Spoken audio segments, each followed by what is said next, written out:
Hello बच्चों। आज के सेशन में हम लोग जेई मेंस 2026 जनवरी शिफ्ट में वनडी से जो भी सवाल आया हुआ है उस सारे सवाल को डिस्कस करेंगे। 4 सवाल प्योरली वनडी का है, बाकी 3 ऐसे सवाल हैं जो कि मेजोरिटी वनडी का ही कैलकुलेशन है उसमें, और कुछ कॉन्सेप्ट जो है दूसरे चैप्टर्स का भी इन्वॉल्व हुआ है। तो ये सारे सवाल हम लोग देख रहे होंगे। सबसे पहले सवाल पे चलते हैं। ये 23 जनवरी इवनिंग शिफ्ट का सवाल है। A paratrooper jumps from an aeroplane and opens a parachute after 2 seconds of free fall and start deaccelerating with 3 meter per second square. तो जंप करने के पहले 2 सेकंड में तो पैराशूट खोला नहीं, तो फ्री फॉल कर रहा होगा, है ना।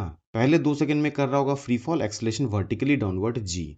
और पैराशूट खोलने का पर्पस क्या होता है कि बहुत तेजी से आप जा रहे हैं, बहुत तेजी से जा रहे हैं, तो आप पैराशूट में जो हवा भरता है उसकी वजह से आपके एमजी को ये फोर्स, हवा का फोर्स अपोज करता है, आपका स्पीड कम होने लग जाता है, ठीक है। डी एक्सलरेशन ऑफर करता है पैराशूट खोलना। तो बोला है कि 2 सेकंड के बाद जब पैराशूट खोला गया है तो फिर डी एक्सलरेशन जो है 3 metre per second square, velocity नीचे, एक्सलेशन ऊपर ऑफर कर दिया पैराशूट, ठीक है। At 10 metre height from ground while descending with the help of parachute, speed of paratrooper is 5 metre पर सेकेंड। तो 10 मीटर ऊपर जो है ग्राउंड से 5 मीटर पर सेकेंड जो है स्पीड है, तो अपने को बोला गया initial height of aeroplane find करने के लिए, मतलब ग्राउंड से ये जो हाइट है ये फाइंड करना है। तो इसमें देखो इतना दूर का तो पार्ट का हाइट दिया ही हुआ है 10 मीटर, तो अपने को यहाँ से यहाँ और यहाँ से यहाँ का हाइट फाइंड करना है, ठीक है। अब ए से बी में स्टडी करें तो वेलोसिटी दिया है ए से बी में, एक्सलेशन अपने को पता है और टाइम पता है, 3 बातें पता है। यू, ए और टी पता है और एस फाइंड करना है ना। तो s is equal to u t plus half a t square भी लगा सकते हो ये लेंथ फाइंड करने के लिए, ठीक है। और बी से लेके सी, तो ये हाइट तो आ जाएगा ऐसे। बी से लेके सी अगर आप जाते हैं तो बी से लेके सी में देखो क्या क्या बातें पता है। एक्सेलरेशन पता है, यहाँ का वेलोसिटी पता है, 2 ही बातें पता है। तो तीसरा इन्फॉर्मेशन कहाँ से आएगा, क्योंकि काइनेमेटिक्स का कोई भी इक्वेशन जो है 4 पैरामीटर इन्वॉल्व करता है। देखो 1 2 3 4 s is equal to u t plus half a t square बोलो, ये भी 4 पैरामीटर इन्वॉल्व कर रहा है ना। V square is equal to u square plus 2 a s बोलो, ये भी 4 पैरामीटर इन्वॉल्व कर रहा है ना। कोई 3 पता होगा तो चौथा आ जाएगा। तो यहाँ पे देखो बी से लेके सी में अपने पास तो एक इन्फॉर्मेशन है, 2 इन्फॉर्मेशन है, तीसरा पैरामीटर चाहिए। तो आप ए से बी में सॉल्व करने पे बी पॉइंट पे वेलोसिटी जो है ए से बी में, बी पॉइंट पे वेलोसिटी फाइंड कर लेंगे तो 3 बातें अपने को बी से सी में भी पता हो जाएंगी, ठीक है। और फिर v square minus u square by 2 a कर जाएंगे तो यहाँ से यहाँ का लेंथ आ जाएगा, है कि नहीं। तो ये सारी बातें हैं और तीनों हाइट को ऐड कर देंगे तो टोटल हाइट आ जाएगा अबव ग्राउंड। तो ए से बी में देखिए डाउनवर्ड को पॉजिटिव मान के initial velocity 0, acceleration vertically downward g, free fall कर रहा है ना पहले 2 सेकंड में और टाइम 2 सेकंड। तो देखिए s is equal to u t plus half a t square आप पुट किए, वैल्यूज पुट किए थे, 20 मीटर आ रहा, तो दिस इज 20 मीटर, ठीक है। और बी पे जो वेलोसिटी है ये भी अपने को चाहिए ताकि बी से सी में जो है हाइट फाइंड करने में अपने को हेल्प हो। तो बी पे velocity you plus A T से वैल्यूज पुट किए तो ये आ रहा 20 मीटर पर सेकेंड, मतलब यहाँ जो वेलोसिटी है दैट इज डाउनवर्ड में 20 मीटर पर सेकेंड, और ये हाइट कितना आ चुका है, 20 मीटर आ चुका, ठीक है। अब देखिए बी से सी को स्टडी करते हैं तो बी से सी में अपने पास अब वेलोसिटी आ चुका है। बी पे इनिशियल वेलोसिटी इज 20 एंड सी पे वेलोसिटी इज 5, और एक्सलेशन इज अपवर्ड, डाउनवर्ड को पॉजिटिव माने हैं तो एक्सलेशन विल बी नेगेटिव। यहाँ से यहाँ का हाइट चाहिए, तो पता क्या क्या है, यू पता है, ए पता है, वी पता है, एस चाहिए। इसको मिला के एक इक्वेशन होता है v square minus u square upon 2 a, ये आप लिखे, वैल्यूज पुट किए, फाइनल वेलोसिटी का इनिशियल वेलोसिटी का अपॉन 2 ए सॉल्व किए, सॉल्व करने पे 125/2 विच इज 62.5 इतना आ जा रहा है, ठीक है। तो यहाँ से यहाँ का हाइट 62.5 आ गया, है कि नहीं। तो टोटल हाइट की बात करें तो ए बी 20, ये 62.5, और सी से डी में तो पहले ही दिया हुआ था डिटेल ना 10, ऐड कर दीजिए तो 6 7 8 1 9, 92.5 आना चाहिए, ऑप्शन 2। बात आ रही समझ में। अब अगले सवाल पे चलते हैं। ये है 24 जनवरी इवनिंग शिफ्ट का सवाल। सवाल में दिया है the velocity distance graph is shown in the figure, which graph represent acceleration versus distance variation of the system. तो देखो v वर्सेस s का ग्राफ दिया और a वर्सेस s ग्राफ बनाना है। तो आप जो है यहाँ पे v as a function of x लिखने का सोच सकते हैं। स्लोप देखो obtuse angle tan theta negative, slope will be negative, slope is negative and intercept is positive, है ना। देख पा रहे हो। तो v का कुछ ऐसा कहानी है। एक्सलेशन कैसे लिख सकते हैं, तो एक्सलेशन को x के फॉर्म में लिखना है तो बेटर है v dv by d x use कर लें, ठीक है। तो dv बाई डी एक्स, इसको डिफ्रेंशिएट करेंगे, dv by d x minus a रह जाएगा, c ज़ीरो हो जाएगा, ठीक है ये। और यहाँ पे आप v dv by d x put कर दीजिए, v का वैल्यू ये और dv बाई डी एक्स ये, मल्टीप्लाई होने पे ये देखो ये पॉजिटिव हो गया और ये माइनस ac हो गया। मतलब acceleration as a function of x में slope will be positive, intercept will be negative, slope will be positive, intercept will be negative. तो यही आंसर है कि नहीं, स्ट्रेट लाइन का इक्वेशन बनेगा। अगले सवाल पे चलते हैं। 28 जनवरी मॉर्निंग शिफ्ट का ये सवाल है। Water drops fall from a tap on the floor 5 metre below at a regular interval of time. तो रेगुलर इंटरवल पे ड्रॉप्स गिर रहा है, टैप जो है कुछ हाइट पे है, कुछ हाइट पे है ग्राउंड से, रेगुलर इंटरवल पे जो है ड्रॉप्स गिर रहा, 5 मीटर ऊपर है क्या tap. The first drop strikes the floor when the sixth drop begin to fall. तो फर्स्ट ड्रॉप जब यहाँ पे टकराया है तो सिक्स ड्रॉप जो है जस्ट ट्रिकल किया है, ठीक है, जस्ट फॉल किया है। The height eight which the fourth drop will be from ground at the instant when first drop strike the ground. तो ये जो इंस्टेंट दिया है, जिस इंस्टेंट पे फर्स्ट ड्रॉप जो है ग्राउंड से टकराया है और सिक्स ड्रॉप जस्ट रिलीज हुआ है, उस मोमेंट पे आप फोटो खींचेंगे तो हवा में आपको एक दो तीन चार और ड्रॉप दिखेंगे। सिक्स ड्रॉप तो टैप से ट्रिकल किया ही है, फर्स्ट ड्रॉप ग्राउंड से टकराने वाला है, बाकी चार ड्रॉप आपको हवा में दिखेंगे, जिसमें इसको आप फर्स्ट बोलेंगे, इसको सेकंड, इसको थर्ड, इसको फोर्थ, इसको फिफ्थ एंड ये तो सिक्स्थ है। तो फोर्थ ड्रॉप जो है ग्राउंड से इस मोमेंट पे कितना हाइट पे होगा, ये अपने को फाइंड करना है। अब एक बात समझिए कि हर ड्रॉप से अगला ड्रॉप फॉल करने में टी नॉट टाइम मान लीजिए आप लग रहा है ना। तो टोटल टाइम जो लगा होगा फर्स्ट ड्रॉप को, देखो फर्स्ट ड्रॉप को चलते चलते चलते चलते यहाँ जाने में कितना टाइम लगा होगा। तो यहाँ देखो फर्स्ट ड्रॉप से सेकेंड ड्रॉप के बीच का गैप टाइम का टी नॉट, फिर यहाँ पे भी टाइम का गैप टी नॉट, यहाँ पे भी टाइम का गैप टी नॉट, यहाँ पे भी टाइम का गैप और यहाँ पे भी टाइम का गैप टी नॉट। तो फर्स्ट ड्रॉप को ग्राउंड तक पहुंचने में जब सिक्स ड्रॉप ट्रिकल किया है, टोटल 5 टी नॉट टाइम लगा होगा, है ना। क्योंकि फर्स्ट ड्रॉप के बाद टी नॉट टाइम के बाद सेकेंड ड्रॉप, उसके टी नॉट टाइम के बाद थर्ड ड्रॉप, उसके टी नॉट टाइम के बाद फोर्थ, फिर टी नॉट टाइम के बाद फिफ्थ एंड फिर टी नॉट टाइम के बाद सिक्स्थ ड्रॉप। मतलब टी नॉट जो है 5 बार जब हो चुका होगा, टाइम इतना बीत चुका होगा, तो फिर जो है फर्स्ट ड्रॉप ग्राउंड पे है और सिक्स ड्रॉप जस्ट ट्रिकल किया है, ठीक है। अब यहाँ से यहाँ जाने में जो टाइम लगा है फर्स्ट ड्रॉप को, that is 5 t naught, and इसी को time of flight of first drop भी बोल सकते हो, that will be root under 2h/g, है ना। 1D में फ्री फॉल अंडर ग्रेविटी में आप ये रिजल्ट देखते हैं √2h/g, ठीक है। तो √2h/g हाइट है 5 मीटर, आप पुट किए तो सॉल्व करके ये टाइम आ गया है 1 सेकेंड के बराबर, ये आ गया 1 सेकेंड के बराबर। तो एक ड्रॉप से दूसरे ड्रॉप के बीच का जो टाइम गैप होगा वो आ जाएगा 1/5 सेकेंड, है ना। दैट इज 1/5 सेकेंड, 0.2 सेकेंड, ठीक है। यहाँ तक तो ठीक है। अब देखिए फोर्थ ड्रॉप की बात करें, फोर्थ ड्रॉप का हाइट जो है ग्राउंड से कितना है ये चाहिए अपने को। तो उसके लिए ये सोचो कि ये जो 5 मीटर टैप का हाइट है उससे कितना नीचे होगा फोर्थ ड्रॉप, है ना। तो फोर्थ ड्रॉप टोटल कितना टाइम मूव किया ये हम लोग सोच सकते हैं। तो फोर्थ ड्रॉप से fifth drop T not time के बाद गिरा होगा, एंड फिफ्थ ड्रॉप से सिक्स ड्रॉप अभी जो गिरा टी नॉट टाइम के बाद, मतलब कि total 2 T not time travel कर चुका होगा फोर्थ ड्रॉप यहाँ तक पहुँचने में, ठीक है। तो फोर्थ ड्रॉप का जो डिस्प्लेसमेंट है that is you t plus half a t square. तो यू तो जीरो ही है, तो half G T square, T का जो है value 2 T not, 2 T not put करिए तो इसको स्क्वायर करने पे इतना आ रहा है, ये कट के 5 आ गया, सॉल्व करने पे ये 0.8 मीटर, यहाँ से 0.8 मीटर नीचे होगा फोर्थ ड्रॉप। तो ग्राउंड से कितना ऊपर, तो 5 में से 0.8 को सब्ट्रैक्ट कर लेंगे तो ये आ रहा 4.2 मीटर।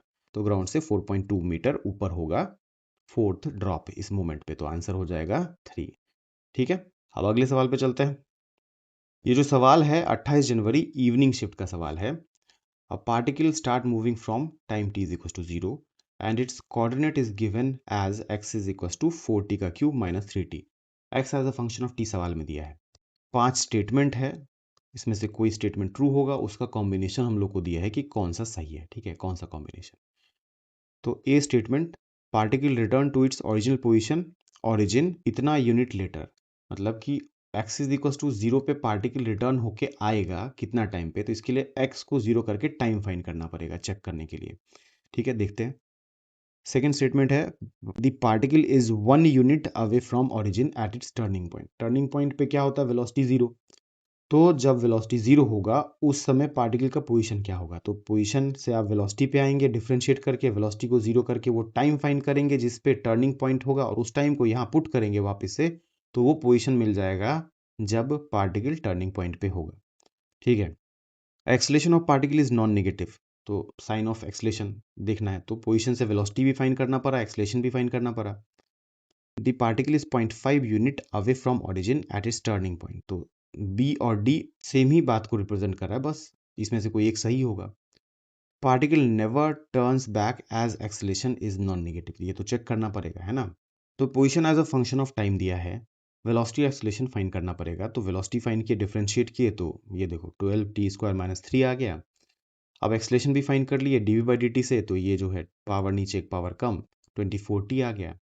तो एक्सेलरेशन तो देखो जीरो तो होगा टाइम जीरो पे, लेकिन निगेटिव नहीं होगा एक्सेलेशन, तो acceleration is non negative, time का वैल्यू कभी निगेटिव नहीं होता है, तो एक्सेलेशन नॉन निगेटिव, ये बात तो सही है। तो सी सही है, सी इसमें भी सब में ही सी है, ठीक है, कोई फायदा नहीं हुआ। अब देखो यहाँ पे अपने को चेक करना है ए को, तो ए को चेक करने के लिए पोजीशन जीरो करना है ना, ओरिजिन पे वापस रिटर्न होने वाली बात।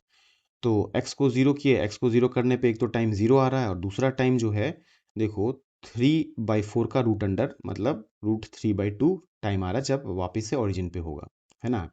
इसका वैल्यू देखो तो √3 होता है 1.732, डिवाइडेड बाई 2 करोगे तो 0.866 आ जाएगा, ठीक है।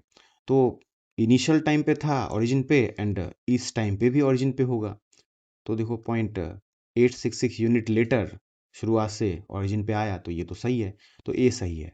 तो ए इस तीन ऑप्शन में है, तो अपना जो है ये ऑप्शन क्या हो गया, गलत, है ना। बी ऑप्शन को चेक करते हैं, particle is 1 unit away from origin at its turning point, तो टर्निंग पॉइंट पे वेलोसिटी जीरो, तो वेलोसिटी आप जो एक्सप्रेशन लाए थे इसको जीरो किए तो पता चला कि हाफ सेकंड पे वेलोसिटी जीरो हो रहा है।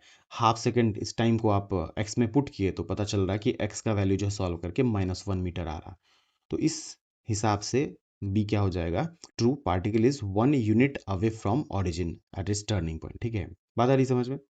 तो आपको पता चल चुका है कौन कौन सही है, तो ए सही है, बी सही है एंड सी भी सही है, तो ए बी सी एक ऑप्शन में है ना। इसको हम लोग टिक करेंगे, आगे बढ़ेंगे, आंसर है सेकंड ऑप्शन। ओके, और मोशन देखो तो कुछ इस तरीके का मोशन है, पार्टिकल का वेलोसिटी पहले नेगेटिव रहा है, देखो टाइम जीरो पुट करने पे वेलोसिटी क्या नेगेटिव आएगा, तो वेलोसिटी नेगेटिव, और पीछे की तरफ ये जाएगा तो एक्सेलरेशन जो है नॉन नेगेटिव, टाइम जीरो पे तो एक्सेलरेशन जीरो है, लेकिन टाइम जैसे बढ़ेगा ना तो एक्सेलरेशन पॉजिटिव में पॉइंट होगा कुछ टाइम के बाद, तो वेलोसिटी इधर की तरफ, एक्सेलरेशन इधर की तरफ, तो वेलोसिटी एक्सेलरेशन अपोजिट में है, तो टर्निंग पॉइंट आएगा। टर्निंग पॉइंट आया है हाफ सेकेंड पे and x is equal to -1 metre पे, और ये रिटर्न होके वापस से ओरिजिन पे आया है √3/2 सेकेंड में। ठीक है, बात आ गई समझ में। तो इस सवाल का आंसर है सेकंड ऑप्शन। अब जो सवाल हम लोग देखने वाले हैं ये है मिक्स्ड सवाल, 1D का कॉन्सेप्ट दूसरे चैप्टर के कॉन्सेप्ट से मिक्स करके जो जनवरी शिफ्ट में सवाल आए हैं वो सब सवाल हम लोग देखने वाले हैं। इस सवाल को देखते हैं। A block is sliding down on an inclined plane of slope theta at an instant t is equals to 0. This block is given an upward momentum so that it start moving up the inclined surface with velocity u. The distance as traveled by the block before its velocity becomes 0. Gravitational acceleration दिया, चार option दिए हैं। तो बोला गया है कि जो इंक्लाइंड प्लेन है, इंक्लाइंड प्लेन का एंगल है थीटा। जब भी हम लोग एंगल की बात करते हैं इंक्लाइंड प्लेन का, स्लोप थीटा बोला जा रहा है, तो स्लोप जो है हॉरिजॉन्टल से ले रहे होते हैं, तो थीटा यहाँ पे हॉरिजॉन्टल से हम लोग कंसीडर किए।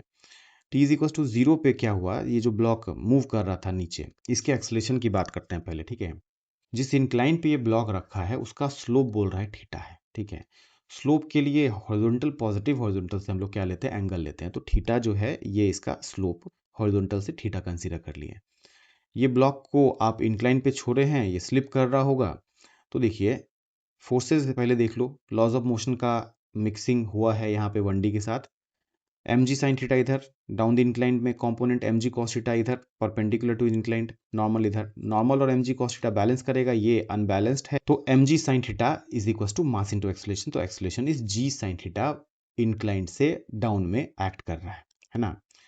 अब बोला है कि टाइम जीरो पे, जब आप टाइम को जीरो कंसीडर किए हैं, इस मोमेंट पे आप ऊपर की तरफ मोमेंटम दिए हैं सच दैट कि ये ऊपर की तरफ मूव करना चालू कर दिया यू स्पीड से, ठीक है। अब सोचो एक्सलेशन है नीचे और स्पीड आप ऊपर की तरफ असाइन कर दिए हो, तो क्या होगा, ये ऊपर जाएगा, ऊपर जाके क्या करेगा, टर्न करेगा। तो टर्निंग पॉइंट पे वेलोसिटी जीरो, टर्निंग पॉइंट तक जाने में कितना डिस्टेंस गया है, यही इस सवाल में हमें फाइंड करना है। तो ए से बी में काइनेमेटिक्स स्टडी कर लेते हैं। Initial velocity u, final velocity zero, acceleration, अब द इंक्लाइन को पॉजिटिव मानेंगे तो ये माइनस साइन के साथ आएगा, माइनस जी साइन थीटा। तो u पता है, a पता है, v पता है, यहाँ से यहाँ का डिस्प्लेसमेंट आंसर होगा, that will be v square minus u square by 2a। Value put किए तो आंसर आ रहा है u square by 2g sine theta, जो कि कोई ऑप्शन में मैच नहीं कर रहा है, ठीक है। तो ये जो सवाल है ये चाहे तो बोनस होगा या ड्रॉप कर दिया जाएगा, ठीक है। तो आंसर यही है, ठीक है। अब अगले सवाल पे चलते हैं। ये जो सवाल है ये 1D को मिक्स किया गया है वर्क एनर्जी से। वर्क एनर्जी का ये formula, work done by net force is equal to change in kinetic energy, ये बस लगा है, बाकी काइनेमेटिक्स है। 21 जनवरी इवनिंग शिफ्ट का सवाल को पढ़ते हैं। A body of mass 2 kg is moving along x axis such that its displacement as a function of time is given as x। ये एक्सप्रेशन दिया हुआ है, इसमें अल्फा बीटा एंड गामा का वैल्यूज आपको दिया हुआ है, तो उसको पुट कर दीजिए तो x as a function of t आ जाएगा। बोला गया है कि work done on the body during time interval t is equal to 2 second to 3 second क्या होगा, ये अपने को फाइंड करना है। तो work done change in kinetic energy, work done by net force change in kinetic energy के बराबर होता है, तो आपको एक प्रकार से यहाँ पे change in kinetic energy find करना है। तो हाफ एम वी फाइनल का स्क्वायर माइनस वी इनिशियल का square, change in kinetic energy. Mass 2 kg है तो ये 2 और 2 कट जाएगा, तो न्यूमेरिकली इतने के बराबर ही आएगा। अब देखो अल्फा बीटा गामा का वैल्यू 1 1 और 1 है, तो आप x as a function of t ऐसा आ जाएगा। इसको डिफ्रेंशिएट कर दीजिए तो वेलोसिटी आ गया, और वेलोसिटी में जो है आप टाइम का वैल्यू 2 सेकंड पुट कर देंगे तो 2 2 4 1 5 आ जाएगा वेलोसिटी, और टाइम का वैल्यू 3 सेकंड पुट कर देंगे 3 2 6 1 7 आ जाएगा वेलोसिटी फाइनल। तो वर्क डन जो इतना आ रहा था 7 का स्क्वायर माइनस 5 का स्क्वायर, 7 प्लस 5 7 माइनस 5, तो ये आ गया आपको 24 के बराबर, ठीक है। आंसर है 24, थर्ड ऑप्शन। इसी सवाल को सॉल्व करने का एक और तरीका हो सकता है। सॉल्व करने के प्रोसेस में ये ऑब्जर्व हुआ कि देखो वेलोसिटी जो है टाइम के पावर 1 पे डिपेंड कर रहा है, तो एक्सेलरेशन तो कांस्टेंट हो जाएगा डी बाई डी टी, और एक्सेलरेशन अगर कांस्टेंट होगा तो net force mass into acceleration ये भी कांस्टेंट होगा, और फोर्स जब कांस्टेंट होता है तो वर्क हम लोग लिखते हैं एफ डॉट एस, है ना। एफ डॉट एस से भी सोच सकते हो, तो work F dot S, force is 4। और डिस्प्लेसमेंट की बात करें तो देखिए चेंज इन पोजीशन होता है डिस्प्लेसमेंट, 2 सेकंड पे डिस्प्लेसमेंट की बात करें, वैल्यू 2 सेकंड यहाँ पुट करिए तो ये आ रहा है इनिशियल पोजीशन 9, और 3 सेकंड की बात करें तो 3 सेकंड पे जो है आप वैल्यू पुट करिए तो फाइनल पोजीशन आ रहा है 16। तो displacement will be change in position, 16 minus 9 will be 7, जिधर वेलोसिटी उधर ही एक्सेलरेशन। तो देखिए फोर्स तो इतना आ चुका था, डिस्प्लेसमेंट जो है आपको 7 आ रहा, तो वर्क डन जो आ गया दैट विल बी 28 जूल के बराबर, ठीक है। तो इस तरीके से भी आंसर पे अराइव कर सकते हैं। अब अगले सवाल पे चलते हैं। ये है 28 जनवरी शिफ्ट 1 का सवाल। A particle of mass m falls from rest through a resistive medium having resistance force minus kV, where v is the velocity of particle and k is a constant. Which of the following graph represents velocity versus time? तो velocity as a function of time का क्या graph बनेगा हम लोग को ये बताना है। ये जो सवाल है इसमें लॉज ऑफ मोशन थोड़ा सा मिक्स हुआ है, और बाकी मेजर पोर्शन जो है 1D का है, इंटीग्रेशन का है, ठीक है। अब सवाल में देखिए पार्टिकल को कहाँ से अब रिलीज किए हैं, रेस्ट से रिलीज किए हैं, तो जब रेस्ट पे होगा तो वेलोसिटी जीरो होगा, तब तो रेसिस्टिव फोर्स जीरो होगा। मतलब जब आप रिलीज किए हैं उस समय वेलोसिटी जीरो है, तो resistive force zero, only mg लग रहा होगा। तो mg लग रहा तो नीचे की तरफ फोर्स लग रहा नेट, तो एक्सलेट करेगा नीचे तो वेलोसिटी बढ़ेगा। जैसे थोड़ा सा वेलोसिटी बढ़ा तो ये फोर्स वेलोसिटी के अपोजिट में, माइनस साइन बता रहा कि वेलोसिटी के अपोजिट में ये फोर्स लगना चालू हो गया होगा, ठीक है। तो किसी टाइम पे, जनरल टाइम पे इस पे विस्कस फोर्स और mg लग रहा है, downward acceleration net force mass into acceleration से mg माइनस kv मास इनटू एक्सेलरेशन, तो यहाँ से आप इसका एक्सेलरेशन लिख पाएंगे, मास से डिवाइड कर दीजिए तो ऐसा आ जाएगा एक्सेलरेशन। अब v as a function of t चाहिए, तो एक्सेलरेशन को डी बाई डी टी से रिप्लेस करके लिमिट प्रॉपर लेके इंटीग्रेट करेंगे, तो देखिए same variable same side, v वाला टर्म इधर लेके आ गए, dt वाला टर्म को उधर लेके चले गए, ऐसा कुछ एक्सप्रेशन आएगा। टाइम 0 पे रेस्ट से स्टार्ट हुआ था और जनरल टाइम पे जनरल वेलोसिटी है ना। अब इसको इंटीग्रेट करने चले तो ये जो क्वांटिटी है आप सब्सटीट्यूशन से इस इंटीग्रेशन को प्रोसीड कर सकते हैं। इसको आप कंसिडर कर लिए लेटस से z, ठीक है। तो dz बाई dv ये माइनस k बाई m आएगा। तो यहाँ से आप dv को लिख पाएंगे, dv इधर, ये क्वांटिटी इधर, ऐसे लिख पाएंगे dv को, है कि नहीं। तो LHS में जो इंटीग्रेशन का टर्म है उसमें dv को आप प्लेस कर दीजिए, तो dv प्लेस करने पे ये टर्म आया और डिनोमिनेटर को तो आप z मान ही चुके हैं, है कि नहीं। तो यहाँ पे ये फॉर्मेट आ गया है ना अपने पास, LHS इस फॉर्म में कन्वर्ट हो गया। अब dz by z simple integration, इसका इंटीग्रेशन हो जाएगा ln z, ठीक है। z का लोअर लिमिट, z का अपर लिमिट। अब देखो सवाल में कहीं पे तो z है नहीं, है ना, तो हम लोग को v के फॉर्म में इसको वापस से लेके आना पड़ेगा। तो ln z में z का वैल्यू पुट कर दीजिए, ये पुट कर दीजिए, तो ये पुट कर दिए। अब lower limit upper limit put करिए, है ना। अब 0 से v लिमिट पुट कर लेते हैं। v का वैल्यू पुट किए तो ln ऑफ दिस, एंड 0 का वैल्यू पुट किए तो ln में जो है ln g आ जाएगा। इस क्वांटिटी को अब इधर लेके जाएं, रिवर्स हो जाएगा ऐसे। अब यहाँ पे ln a minus ln b will be ln a by b। अब इसको e टू द पावर में कन्वर्ट कर दीजिए, यहाँ e था e to the power of this, and ये क्वांटिटी जो है आप ऐसे अरेंज करके लिख पाएंगे। यहाँ से v को आप सेपरेट किए तो इस तरीके का कुछ एक्सप्रेशन आया, है ना। अब देखिए ग्राफ बनाने के लिए आपको वैल्यूज चेक करने पड़ेंगे। टाइम 0 पुट करिए, e to the power of 0 will be 1, तो 1 माइनस 1 विल बी 0, तो वेलोसिटी विल बी 0। सही बात है, इनिशियली रेस्ट पे भी था। टाइम इन्फाइनाइट पे देखिए, e to the power of minus infinity 1 upon e to the power of infinity, e होता है 2.71 के अराउंड, उसका power infinity will be infinitely large value in denominator, तो 1 by infinity will tend to 0, तो ये tend to 0 होगा infinity पे। तो टर्मिनल वेलोसिटी आ जाएगा mg बाई k के बराबर, है ना, जो कि क्या होगा, कांस्टेंट होगा। तो वेलोसिटी ऐसे बढ़ के कुछ इस तरीके से अटेन करेगा वैल्यू, ठीक है। तो ये ग्राफ होगा, सही बात पक्की है। अब याद करो फ्लूइड में भी ऐसा ही कॉन्सेप्ट पढ़े हैं स्टोक्स लॉ में, कि स्फीयर को जब आप रिलीज करते हैं विस्कस फ्लूइड में तो ड्रैग फोर्स लगता है जो कि वेलोसिटी के अपोजिट लगता है। कुछ वैसा ही कहानी यहाँ पे भी है।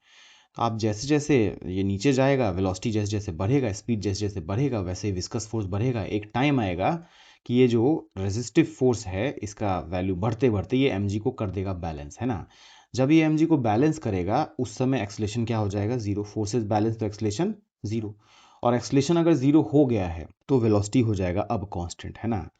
वेलोसिटी कांस्टेंट हो जाएगा, बात आ रही समझ में। तो वेलोसिटी फर्दर चेंज नहीं करेगा, और वो वेलोसिटी होगा कितना, तो वो वेलोसिटी हो जाएगा, देखिए आप फोर्सेस को बैलेंस कर रहे हैं, के वी टी, उस कांस्टेंट वेलोसिटी को वी टी बोल देते हैं mg, तो we T will be mg by के। तो एक नॉन जीरो वैल्यू अटेन कर लेगा, है ना, कांस्टेंट वेलोसिटी हो जाएगा, ठीक है। और कांस्टेंट वेलोसिटी होगा तो एक ही ऑप्शन है, देखो ये ऑप्शन, 0 से बढ़ते बढ़ते वेलोसिटी कांस्टेंट हो जाए और वो भी नॉन जीरो, mg बाई के, ये वेलोसिटी हो जाएगा, है ना। इसको ऐसे भी सोच सकते हो कि जब रेजिस्टिव फोर्स mg को बैलेंस कर देगा तो एक्सलेशन क्या हो जाएगा, 0।